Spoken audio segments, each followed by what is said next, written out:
وی روژه تماشاوان نیجا از لجه کی بوم له ولێرێ کوردێکی نوژ جندرێسێ bi serdan hatibû vê derê.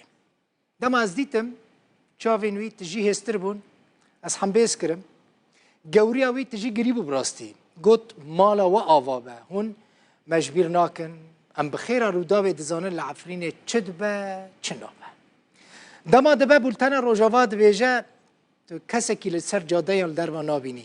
Her kes li mala xwe ye, li pêşiya televîzyonê ye û li te temaşe dike. Kêfa me hat ku rûdaw ew qasî dengê wê digihê gelê xwe, gelê Kurd. Min berê jî gotiye, dîsa jî dibêjim Efrîn di dilê me de ye, wê di dilê me de bimîne, mecbîr nekiriye, em ji bîr nakin jî. Vê carê ez ê behsa tiştekî nû bikim. Çi ye? Çêkirina benî ye li Efrînê. Beniyên Efrînê gelekî bitemin. Bi rastî jî gelekî xweş in.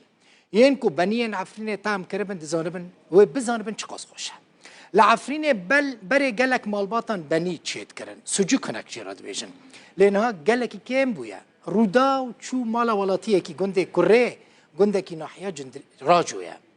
Ew malbat dibêje berê wan zêdetirî 4 ton benî çê dikirin. Lê niha ji ber ku ew nikarin bişînin derve, yanî derveyê herêma Efrînê, ew tenê dikarin di navbera 400 heta 500 kîloyan da çê bikin, yanî berdora nîv tonekî. Benî ji çi çê dibe? Ji tirî û ji güzan tê çêkirin. Em bi hev re li vê raporta taybet ku ji Efrînê ji Rûdawê re hatiye şandin temaşe bikin.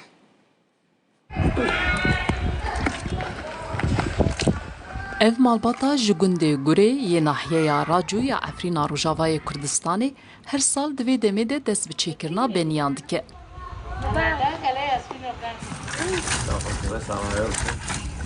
Destpêkê piştî komkirina tirî dikelînin pişt re bi moxilê ji sîsik û qaşûrkan paqij dikin û careke din dikelînin.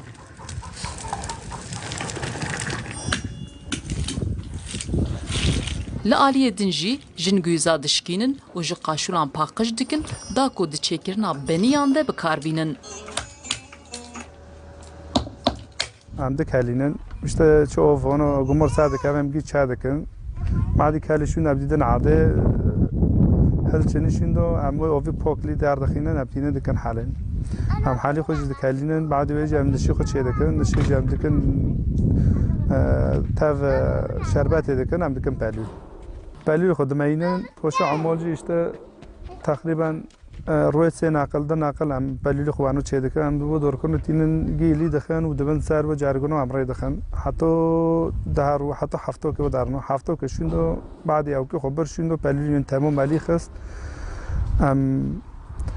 هم یکی هفتو که سر جارگو دیره هشت دکن شوندو هشت کر شوندو جمعی دکن محورا دارو اشتام دبن سوکی عفرین درفوشن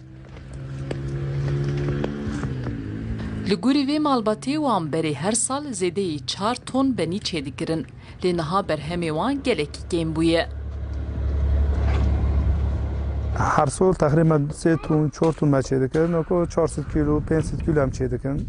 Yani em nikom pir çêkin. Çika rêqetine dertine yani tiştî me derve de herî tune.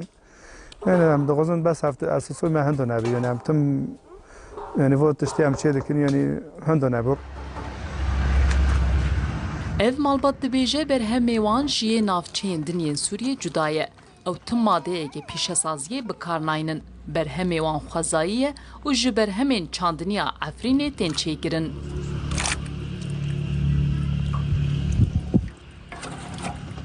بس ايه هاي تشي دكه بس الشكل دكه يافو صوفيا تشتي تنا فرق خويا تشتي صناعه ناس صناعيه يافو مثلا رونش هذا كان يعني بدون شاكر دار تشتي تنا يعني نظامي تشيكر نقدر شغل طبعا تشتي قولات تنا يجي تشاتنا اشتاس علي قنداجي سات بيجي تركض واد بين واد انزهم واد بين يعني بي ده عندك نشتا شغل جيت درات بين هاي يعني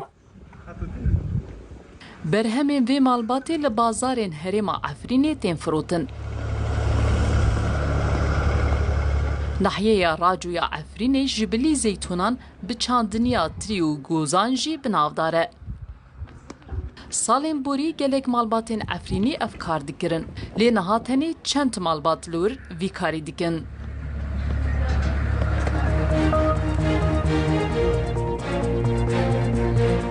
مالا وقفا تماشا حتى بس عاد حفظ إيفاري دي سازي اللي بلبن حتى ويدا مبخوري وهرهم